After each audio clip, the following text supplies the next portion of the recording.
All right, I got everything out. I'm ready when you are. I'm ready to go too, man. We're just gonna, folks can hop in and listen, or, it's recorded and it's gonna be on a podcast, right? So where Yes, sir. folks can listen back. You and I can chat like we're just talking, me and you. It doesn't matter. Yeah, yeah. And this is newer to the show. This is our, I think, I have it written down. I think it's maybe our 12th episode of doing Making Time. It's our 14th episode. So we do have some folks pop in here. But this is a show for creators by creators in ETH, in Sol, in wherever on the blockchain. Doesn't matter where you are. Our whole goal with this show is to highlight people who are always building, always active, always engaged in blockchain. I am HV Socrates. I will be the host. And our guest today is Mr. Nev in Color.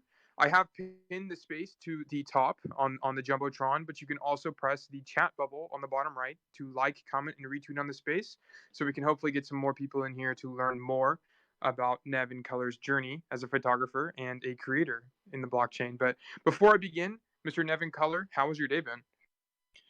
To be honest with you, man, it's been a bit of a doozy. First day back, I it's not my photography. Believe it or not, is not my day job. So I'm simultaneously being interviewed here and monitoring some emails and for my normal work. And hey, I work on all cylinders, man. So it's been a bit of a rough day, but I'm excited to take some time and chat with you. Yeah, for sure, man. I appreciate you taking your time out of your day. It should be about 30 minutes. Sometimes it runs about 40 minutes, but it'll be super casual. We'll just chit chat. But yeah, thanks for being here. So, my first question for you is what got you into Web3? Yeah, I think it was I've been on Twitter since like I think posting photos since I don't know 2019, pre NFTs. I think I could go back and see where I started to really build my Twitter with my Instagram at the same time. So I'd been on Twitter for a while, and right around May, like April, May, I had seen some of the other photographers in the space start minting on Ethereum.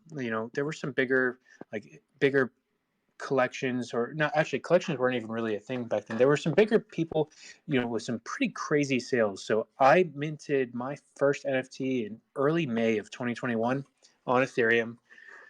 It kind of sat there, and then the bull rush of photography in August of 2021 kind of kicked it off. My buddy Jacob, who is in the audience here, really pushed me to mint. And I was like, all right, I was already working on a photo book called Borrowed Time, which is essentially a collection of photos and a photo book uh, that I took on expired film. So it was a pretty big project. I was like, this would make a really good NFT project. And there we go. So from there, it was just Web3 and growing my photography, growing my eye, my curation process, everything, just growing as a person since then, every day, doing as much as I can here. And, you know, come around to, I think it was July of last year, I minted my first NFT on Solana. My good buddy Aloha Cowboy scooped that one up, and we were off to the races. So it's been a journey. I'm here every day, posting photos, just being a part of Web3 and loving every minute of it. Yeah, I think that's awesome. What's interesting is I've interviewed my fair share of creators on this space, and a lot of them started with trading. They actually got into trading first and then kind of pursued their artistic passion in blockchain. So, have you ever been involved in trading, or have you purely been kind of creative on the blockchain? I bought, I think it was $25 worth of Bitcoin when Bitcoin was $9,000, and then it went above. I was like, "Oh, nice!" And then it dipped horribly, and I was like, "All right, well, I'm done with this." So uh, after that, it wasn't really until till August when I sold my very first NFT that I was ever into crypto. So, no, I'm the exact opposite. Not that I wasn't peripherally aware of it. It's just like never really popped up. I'm not a finance major. I'm not like my brother is, but he never really got into it. It's like I remember when I was in college, people bought Bitcoin to buy fake IDs or something like that. It's like, you know, that's what crypto in 2011 was, or throughout. I graduated college in 2014, but it was just not something that folks really talked about. So, as an adult, I wasn't really into it either, and not until Web3 that I really get, full blown into this, and it's been fun. I mean, I don't think I'm a very good token trader. If I see one more thing about bonk, I'm gonna lose my bonking mind because I sold early, and I was like, if I sell something early, it goes right to send it to 1 cent, post haste, please, because I'm just gonna never live that down. Oh yeah, dude, I can relate to that. I floored my bonk immediately, and now I'm crying on the inside. I wish I Yeah, didn't, but it is you're what it dead is, on bro. the side, dude. That's how I feel.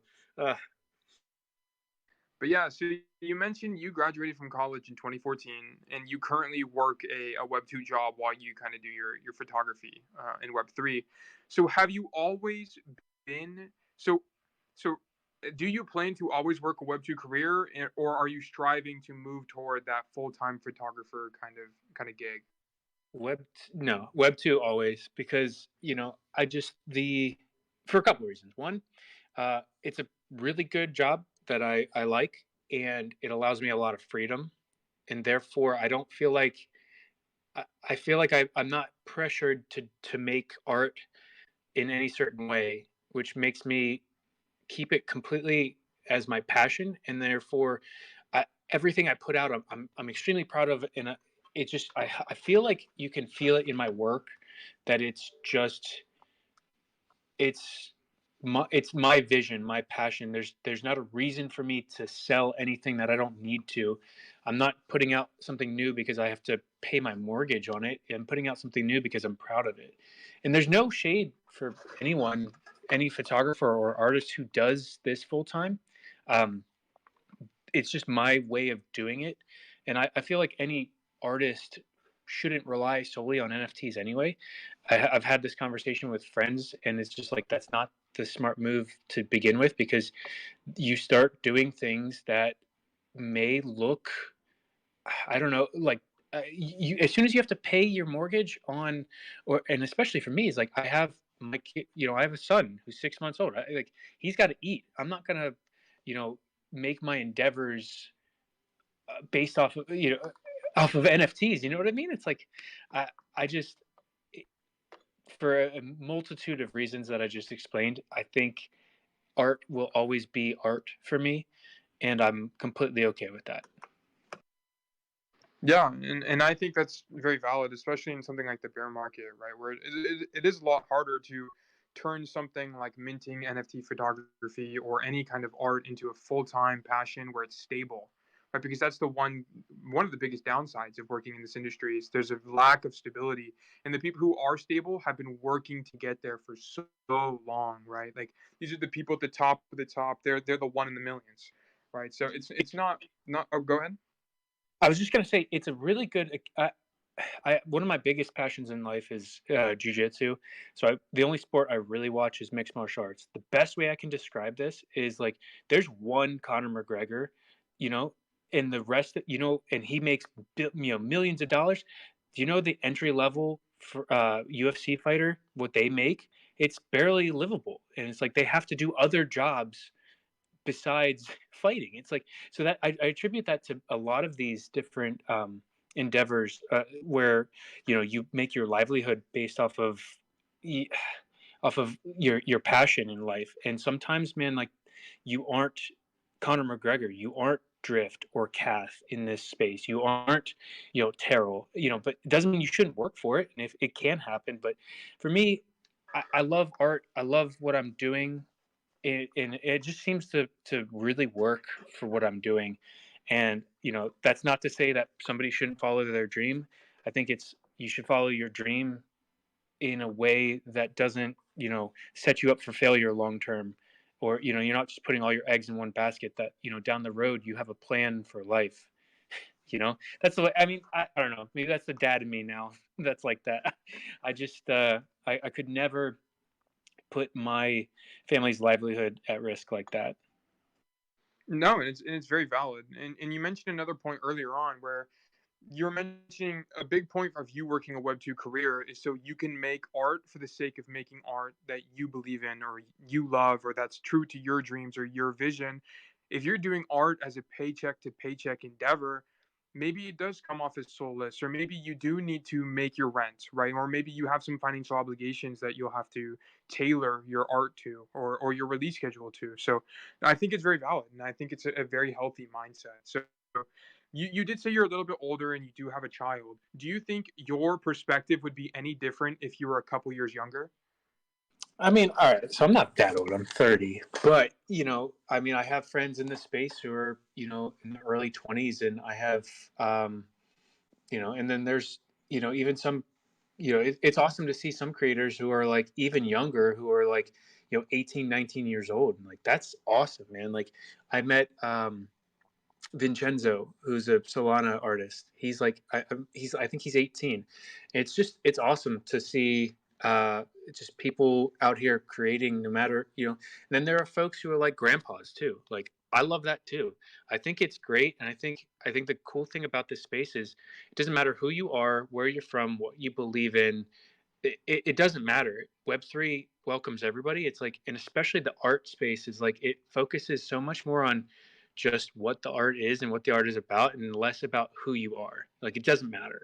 So I think it's cool too, because we have such a big melting pot of people and experiences that you can meet different people and get in touch with them and find the people that resonate with you where you are in life, or just like be a mentor to people, or share those experiences that I have. Like I love doing that, and just having maybe experienced all of my 20s at this point, I know what some of those roads lead down, and that's where I'm at.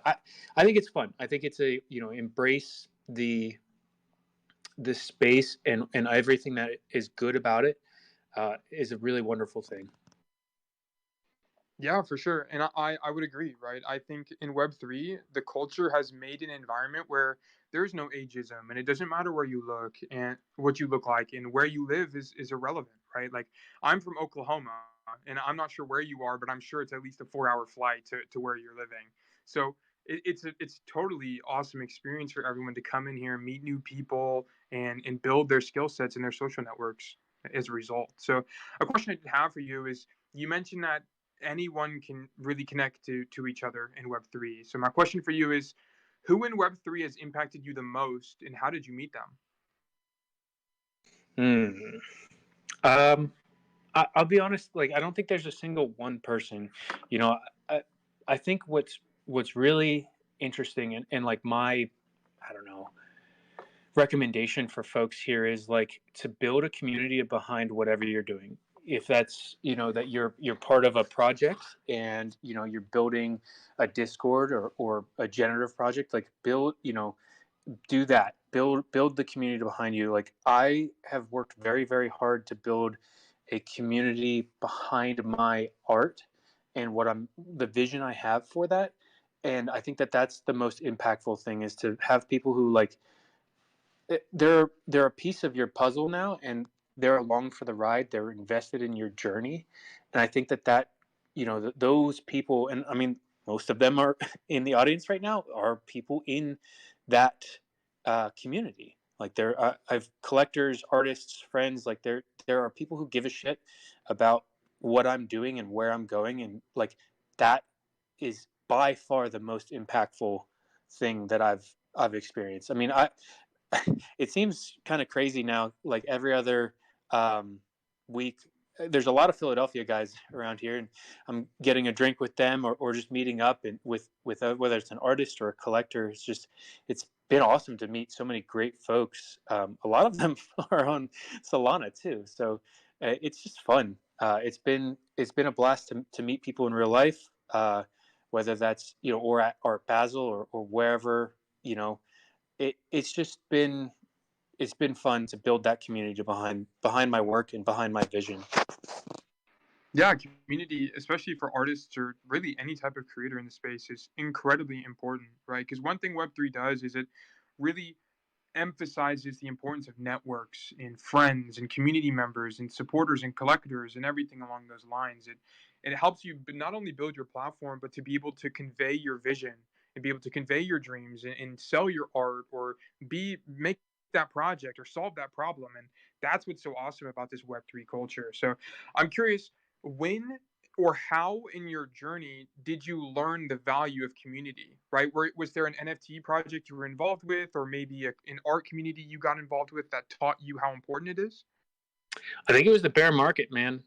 Um, when came out with Borrowed Time in August, I mean, I can't tell you how many photographers were just throwing shit at the wall to see what would stick, and like you got big names coming over, and and then the price of crypto is just a fourth of what it was, and it's one of those things where it's so bad, and the folks who are here now and who have built through this kind of are reaping the benefits of like, hey, like this is what Web3 really was supposed to be about. It's amazing, yes, that like I'm able to do more things, or like I was able to buy a couple cameras that I probably never would have been able to, because it's just or experience different things because of Web3. But sticking around and just building through a bear market, I know it's a cliche thing to say, but like it's we're building in the bear market, like that's that K Money, right? Like if you guys are familiar with his videos, they're hilarious, but there's these cliches that you hear about Web3. It's like we're bridging the gap, that kind of thing. It's like very funny, but it I think it rings true a little bit, because I mean, what else are we doing here? The price of crypto is not great. Check price, bad price, except for Bonk, I guess. Again, can't escape it. But it's one of those things where I look at just sticking around and been working hard, and it kind of taught me the value of what community is and can be, and what you can achieve even when the price of crypto sucks, dude. Yeah, it's kind of like whenever we're all going through the worst of it, we band together and kind of fight the bear market. I mean, you can't really fight the market, but try to stay awake and stay together during hard times like these. So you did mention something I thought was pretty interesting, which is you said you were able to buy cameras or camera lenses that you otherwise wouldn't have had you not engaged in Web3. Are there any other opportunities that Web3 has given you that you otherwise wouldn't have had? Yeah, I mean, at this point, in working on building out this Before You Wake project, which I'm going to be doing a lot more of this year, there's some big trips planned that definitely going to be able to see more of the world, and whether it's just on the East Coast and taking my family with me, instead of, because a lot of the time I go out, whether it's with other photographers, but I leave for a long weekend or a week and I'm away from my family. I'm at this point going to be able to just bring them with me and get to experience different things with them. I mean, obviously they'll be sleeping when I'm taking the sunrise photos, most likely, but to be there with them and experience new places, whether it's up and down the East Coast or wherever we want to go. It's going to be kind of that'll be one of the newer things, that I'm not just doing it as a solitary, but I get to bring them along and experience that with them. Yeah, and I think it's kind of beautiful, right? You turned something that was more of a side passion or an interest and made it this whole experience that not only you get to enjoy, but your family gets to enjoy as well. So, as you've kind of evolved as Nev in color, how has your family thought about that? I remember when I minted my first NFT, and I mean, it cost me probably about $150 in gas at the time, because I mean, Ethereum was expensive and gas wasn't cheap. So I was like, all right, that first one never sold. And then in August, I was like, all right, if I can sell one and it makes all of this $200 investment or whatever it was worth it. And it's just that. And then, obviously the bear market happened, and, I kind of stuck with it. But, sticking with it kind of reshaped what it means for our family. Like I'm putting, I'm putting a good chunk of the crypto away for my son's future or my family's future. It's become it's become a really nice I don't want to say, and that's the thing, is like I'm keeping this as my hobby or my passion for every reason that we've talked about at this point, but it just is going to allow me to share something with them that I might not have been able to do previously, whether that's go see a place or do something with them that we might not have been able to otherwise.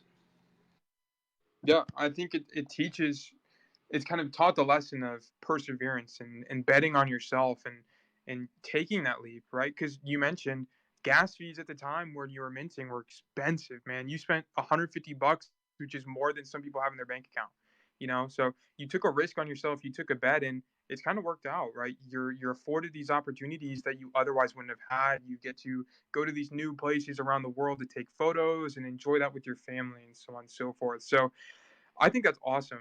And so I think my question for you now is, what does the future of Nevin Color look like, and where do you see yourself in the next year or so in Web3?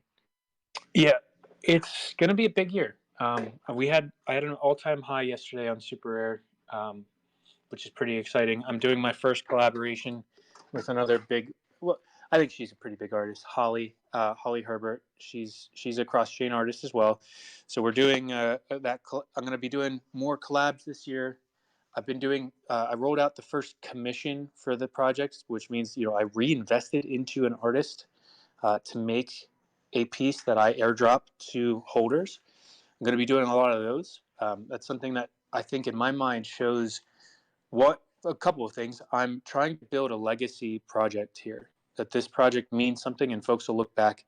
And for that reason, I'm putting money back into the market here, where I'm not only giving art away to my holders, but hopefully showing maybe some up and coming artists, some bigger artists, some smaller artists, whatever, new artists for my holders, right? Like they collect primarily photography, and then I airdrop them an abstract piece. It's like, oh, well, now they're exposed to a new artist that they might not have. So I look at airdrops as a really cool tool, and hopefully the next meta in the Web3 space, enough open edition burning, that kind of thing. Let's move on to something a little bit more productive here. And, just in the long term, I'm going to build out some different projects. I'm one of those guys that take a lot of time to put together a project. Before You Wake is like, I think it spans most of my photography career. I think the earliest photo I minted was in 2018. Was the earliest photo from this, and the latest one was one I took in October of this last year. And like, I'm going to continue to add to it over time. I think at some point we'll reach a point where I'm gonna, maybe not, I don't know. I'm not putting a time constraint on when I'm gonna close Before You Wake, um, but there's there'll come a time where I feel like it is time to wrap it up and move on to something else. But it's a project I'm working on building out. I think, well, I don't think there's going to be a book as well, for that, and maybe some merch. We'll see. I don't know. It's just something. It's like I kind of want to build a universe behind it. So whatever that means, and however I can provide.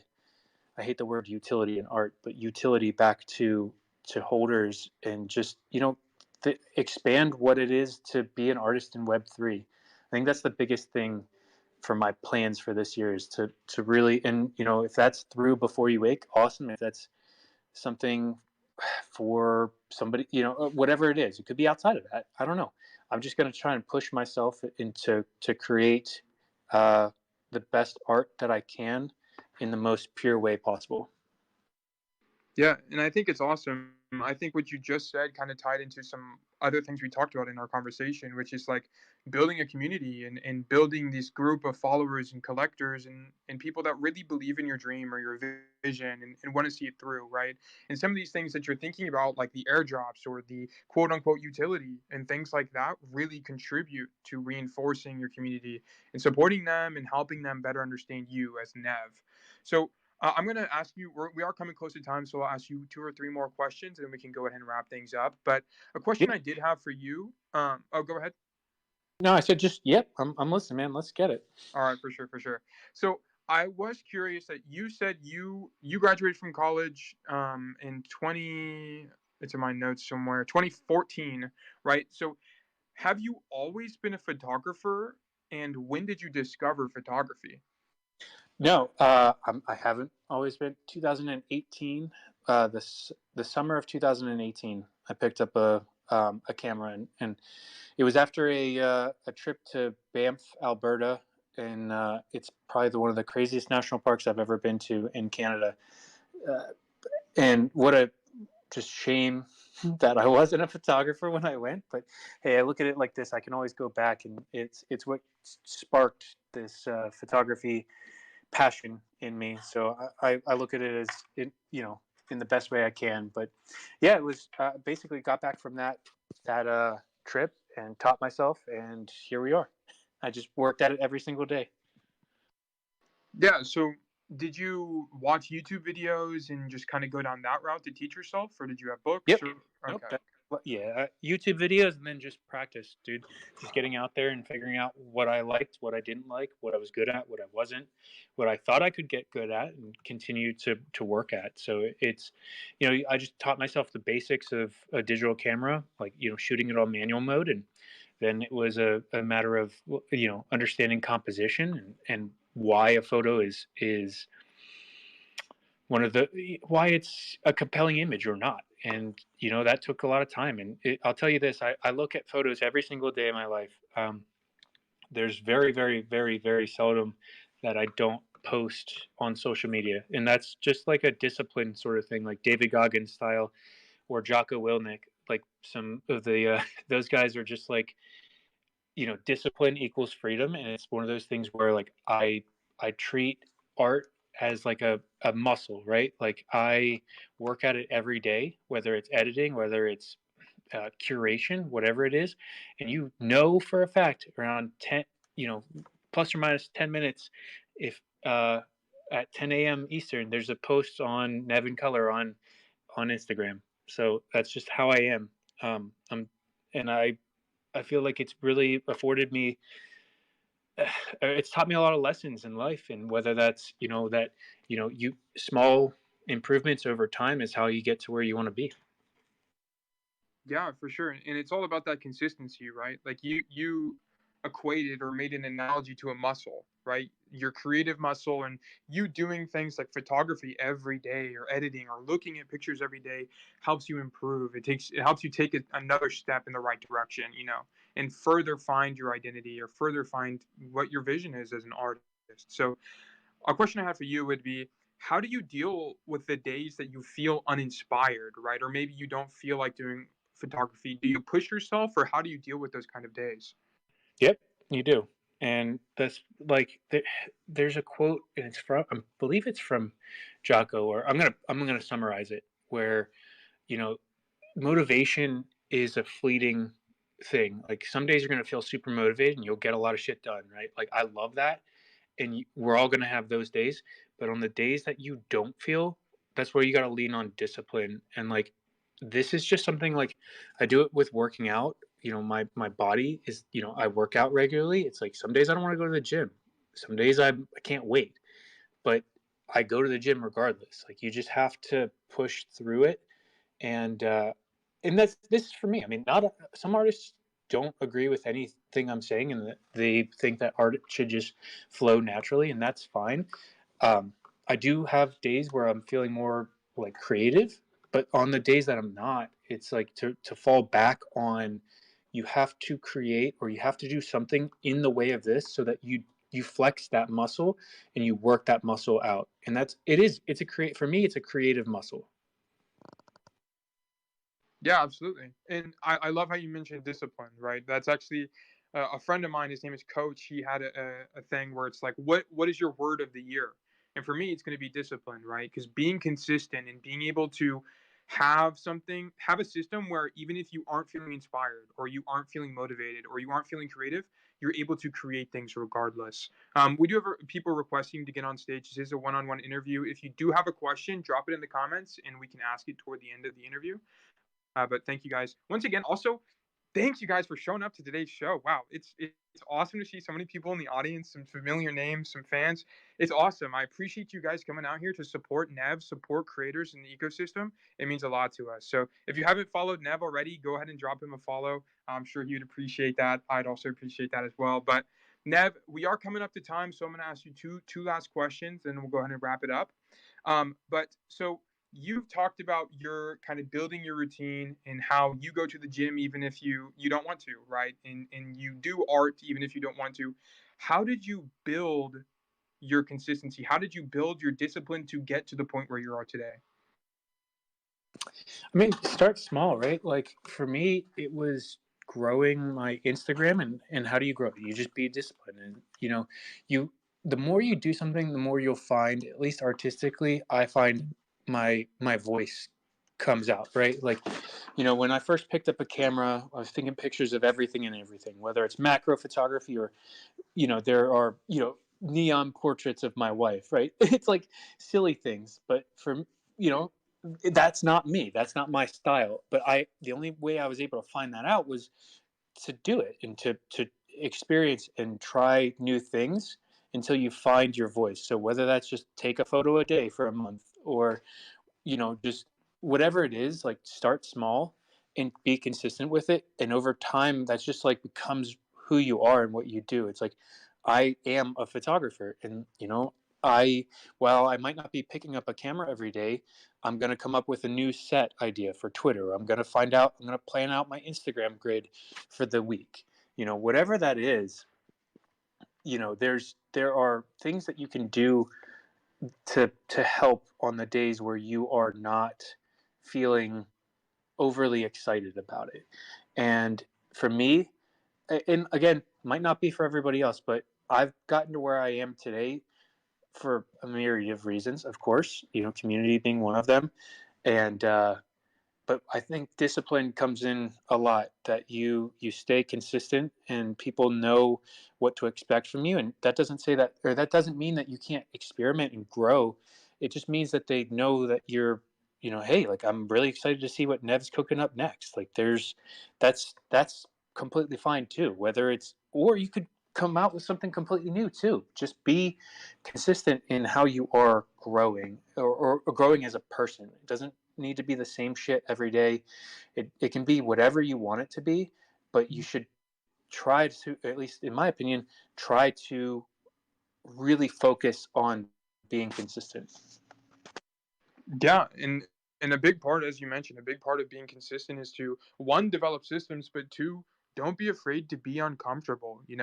Push your understanding of things. Right, watch YouTube videos and maybe learn things about how you can improve, or do something you've never done before, or try doing something like push-ups and maybe you like that, or just try to experiment and try to get away from yourself, and maybe you'll find something that sticks a little bit better for you.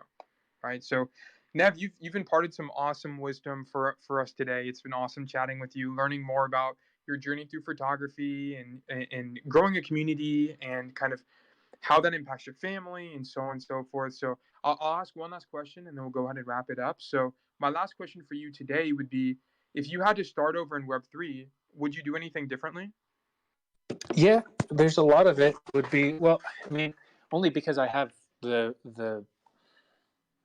this knowledge and foresight that I have now, would be that, like, really focus on not just, it's work and focus on building your community first.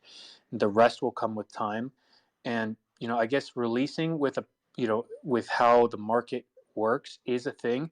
It doesn't mean you need to cater how you create, but maybe how you release work, with how are things going right now. Like in September, it was a great thing, of 2021. You could release 30 photos and no problem. I would not release 30 photos at a time here, uh, in January of 2023. Like, no way. Like, smaller batch, like over time sort of thing, is sort of like what the market feels right now, or that it's a lot easier to get work in the hands than just having a bunch of work sitting there. So there's just like little things like that, where it's like, worry about building a community first, and then kind of test the market in terms of like what's working right now and what's not.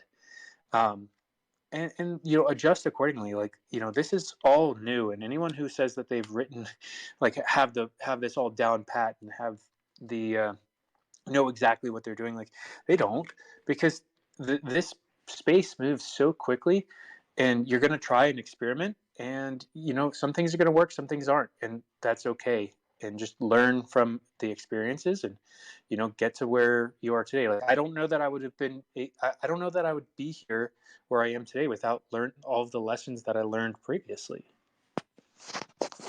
Yeah, absolutely. And every time I ask this question, I get it comes to a very similar answer, right? Because in your life, you can looking back, everything makes sense, right? But looking forward, you'd never be able to connect the dots. You never be able to add it up and predict who you'll be, right? So it's interesting. And one thing, especially when it comes to Web3, is there are no experts. No one knows exactly what they're talking about. Everyone is just kind of winging it. I mean, that's you could say that for life as well, but it's all about experimentation. It's all about learning from your failures and building a community out of that, right? And having your community first, and then growing upon that, and success will come. Whether that be with your art or through a project owner or a space host or anything along those lines, that success will come eventually. But Nev, it has been an awesome conversation with you today. We learned a lot about photography and your journey through Web3. Do you have any final closing thoughts before I wrap it up? I would, maybe just that, art is a creative muscle, right? And just like anything else in life, it needs to be exercised. And that doesn't mean you have to mint everything that you create, but create as much as you can, even when you don't want to, and you'll thank your future self. Um, just being consistent with art is a really good way to grow as an artist and as a person. Absolutely. Be consistent and don't mint everything you create, and stretch your muscles, and see where that takes you for sure. So, guys, this is a making. I'm tripping over my own words. Sorry. But thank you guys for coming and making time today. We interviewed Nev in Color, a photographer. He's got some fantastic art. You guys should check it out and go to his bio. He's got it linked there. But also, this is a daily show. Tomorrow, we will be interviewing my favorite pixel artist, Zeno. I'm so excited for that conversation. So if you're interested in learning more about Zeno, I have pinned the space to the top. Please go ahead and drop a reminder, a comment, a like, a retweet, and help us grow that space and kind of learn more about him. So that'll be tomorrow at 2:30 p.m. EST, 7:30 p.m. UTC. It'll be about a 30-minute conversation, just like it was today with Nev. But once again, guys, thank you so much for coming, and I hope you have a fantastic rest of your day. Bye-bye. Take care, y'all.